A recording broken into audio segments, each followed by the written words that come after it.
சரவண ஜோதியே நமோ நம. வாழ்க வையகம், வாழ்க வளமுடன். அனைத்து தமிழ் நெஞ்சங்களுக்கும் கனிவான வணக்கங்கள்.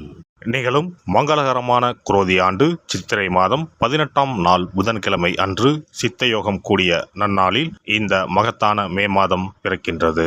இம்மாத கிரகநிலை என எடுத்துக்கொண்டால் மேசத்தில் சூரியனும் சுக்கிரனும் இணைவில் உள்ளனர். ரிஷபத்தில் குரு பகவானும், கன்னி ராசியில் கேது பகவானும், சந்திர பகவான் மாத தொடக்கத்தில் மகர ராசியிலும், கும்பராசியில் சனி பகவானும், மீன ராசியில் ராகு பகவான், செவ்வாய் பகவான், புதன் பகவான் சஞ்சாரம் செய்கின்றனர். இம்மாத கிரக பயிற்சி என எடுத்துக்கொண்டால் புதன் பகவான் மே மாதம் 10ஆம் தேதி மீன ராசியில் இருந்து மேச ராசிக்கும், சூரிய பகவான் மே மாதம் 14ஆம் தேதி மேச ராசியில் இருந்து ரிஷப ராசிக்கும், சுக்கிர பகவான் மே மாதம் 19ஆம் தேதி மேச ராசியில் இருந்து ரிஷப ராசிக்கும் பயிற்சி அடைகின்றனர். இந்த கிரக சஞ்சார அமைப்பினால் இம்மாதம் உங்கள் வாழ்வில் ஏற்படக்கூடிய சுப மற்றும் அசுப பலன்கள் என்ன என்பதனையும், அசுப பலன்கள் ஏற்படுமாயின் ராசிக்காரர்கள் செய்ய வேண்டிய பரிகாரம் என்ன, வணங்க வேண்டிய தெய்வம் யார் என்பதனை பற்றியும் காண்போம்.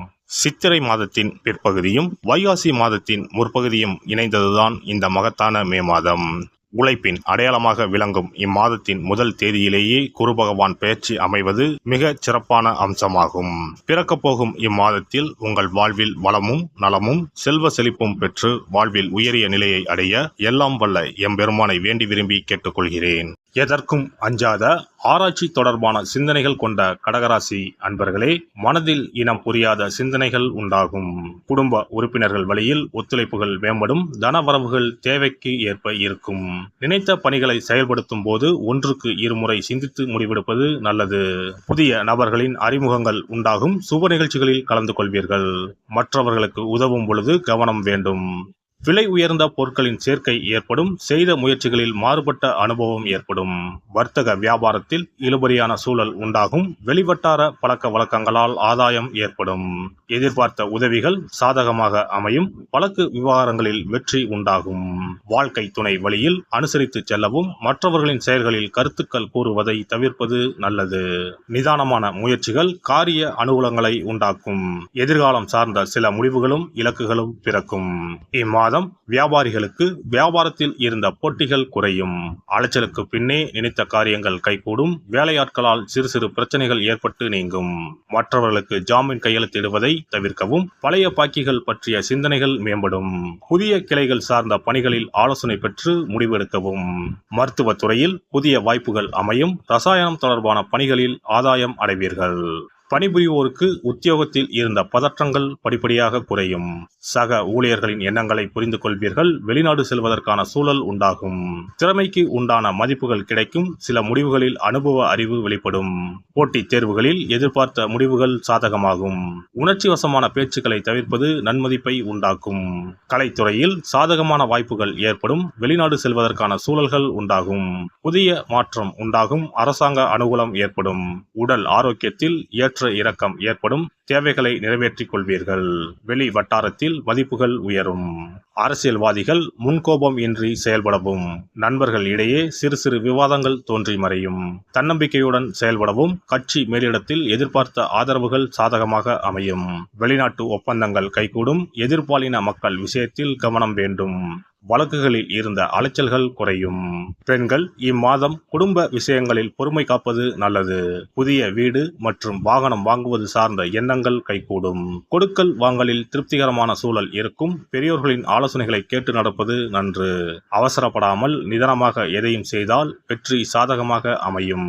குழந்தைகளிடத்தில் விவாதங்கள் ஏற்பட்டு நீங்கும். தடைப்பட்ட சொந்த வேலைகளை செய்து முடிப்பீர்கள்.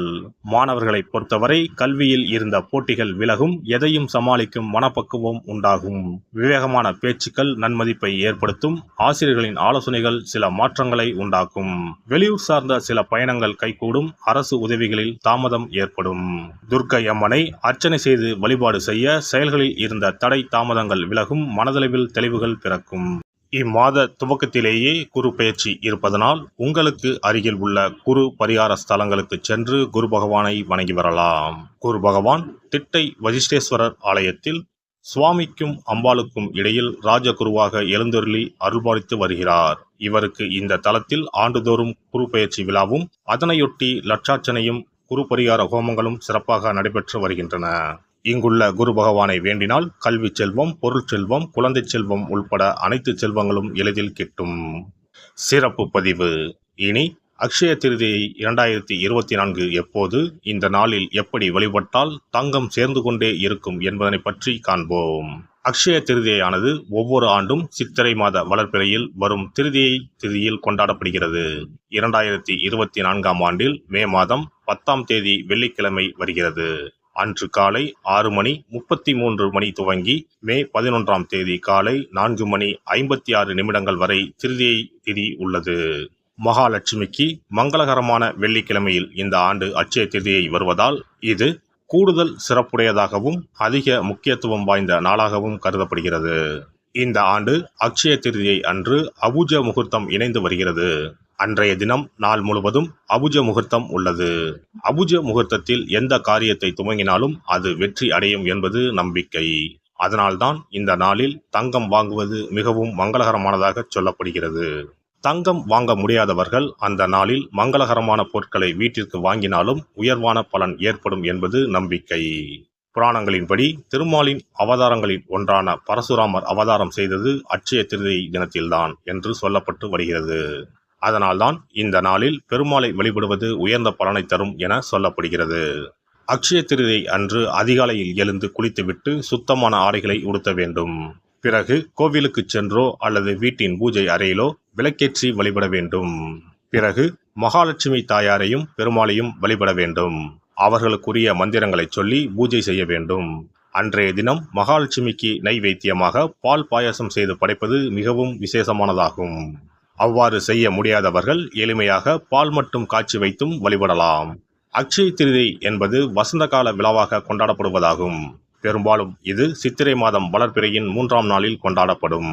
இது பரசுராம ஜெயதி என்றும் கொண்டாடப்படுகிறது. சமஸ்கிருதத்தில் அக்ஷயா என்றால் எல்லையற்ற அல்லது நிலையான என்பதை குறிக்கிறது. எல்லை இல்லாத அதிர்ஷ்டம், செல்வ செழிப்பு ஆகியவற்றை தரக்கூடிய நாள் என்பது இதற்கு அர்த்தமாகும். புதிய தொழில் துவங்குவது, புதிய வேலையில் சேர்வது, புது வீடு குடிபோவது போன்றவை இந்த நாளில் செய்வது சிறப்பானதாகும். இது வாழ்வில் முன்னேற்றத்தை பெறுவதற்கான ஒரு நாளாக கருதப்படுகிறது. பெருமாளின் 6வது அவதாரமாக பரசுராமரின் அவதார தினமும் இதே நாளில் கொண்டாடப்படுகிறது. பல மங்கள நிகழ்வுகள் நடைபெற்ற நாள் என்பதால் இந்த நாளில் தங்களின் வாழ்வில் மங்களங்கள் நிறைய வேண்டும் என மக்கள் தங்கம், வெள்ளி வாங்குவதற்கான நாளாக இந்த நாளை கருதுகிறார்கள். திருதியை திதியில் என்ன செய்தாலும் அது பெருகிக் கொண்டே போகும் என்பது ஐதீகம். அதனால்தான் தங்கம் அதிகமாக சேர வேண்டும் என்பதற்காக இந்த நாளில் மக்கள் தங்கத்தை வாங்குவது வழக்கமாக வைத்துள்ளனர். அதோடு தங்கம் மகாலட்சுமியின் அம்சமாக கருதப்படுகிறது. எல்லாம் வல்ல இறையருளால் நீங்களும் உங்கள் அன்பு குடும்பமும் உடல் நலம், நீலாயுள், நிறை செல்வம், உயர் புகழ், மெய்ஞானம் ஓங்கி வாழ்க வளமுடன். இந்த வீடியோ பதிவு உங்களுக்கு பிடித்திருந்தால் லைக் பண்ணுங்க, கமெண்ட் பண்ணுங்க, ஷேர் பண்ணுங்க, மறக்காம சப்ஸ்கிரைப் பண்ணுங்க, பக்கத்துல இருக்கிற பெல் பட்டனை கிளிக் பண்ணுங்க. நன்றி, வணக்கம். ஓம் நமச்சிவாய. சிவாய நம.